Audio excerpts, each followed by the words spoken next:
اور حضرت زید بن ثابت رضی اللہ تعالیٰ عنہ فرماتے ہیں کہ مدینہ میں پہنچنے کے بعد سب سے پہلا ہدیہ آپ صلی اللہ علیہ وسلم کی خدمت میں پیش کرنے کا شرف مجھے حاصل ہوا۔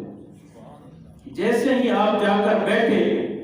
تو میری ماں نے روٹیاں پکائیں، ان کو گھی لگایا اور دودھ کے اندر ان کا چورا بنایا اور مجھے دیا کہ جاؤ آپ صلی اللہ علیہ وسلم کو یہ ہدیہ پیش کرو۔ تو میں وہاں گیا اور سب سے پہلے میں نے یہ ہدیہ پیش کیا، آپ نے اس کو قبول فرمایا، خود بھی نوش فرمایا، دوسروں کو بھی کھلایا۔ فرماتے ہیں کہ جب میں وہاں سے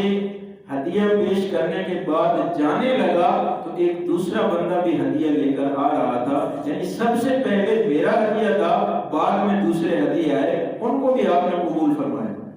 اور وہاں کھانے کی ترتیب یہ ہوتی تھی کہ آپ صلی اللہ علیہ وسلم کے ساتھ کم از کم 5-6 بندے، 15-16 بندے ہر وقت ہوتے تھے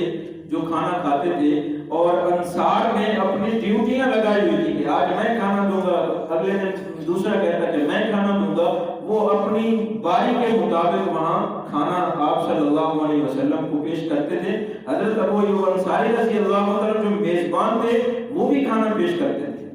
تو کسی نے حضرت ابو ایوب انصاری رضی اللہ تعالیٰ عنہ سے پوچھا کہ ہمیں بتاؤ کہ آپ صلی اللہ علیہ وسلم کو کون سا کھانا پسند ہے اور کون سا ناپسند ہے، تاکہ ہم اسی کے مطابق کھانا تیار کریں۔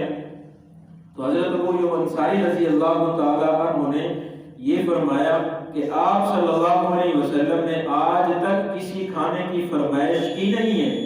اور آج تک کسی کھانے کو برا کہا نہیں ہے، تو میں کیسے بتاؤں کہ کون سا کھانا پسند ہے اور کون سا ناپسند ہے۔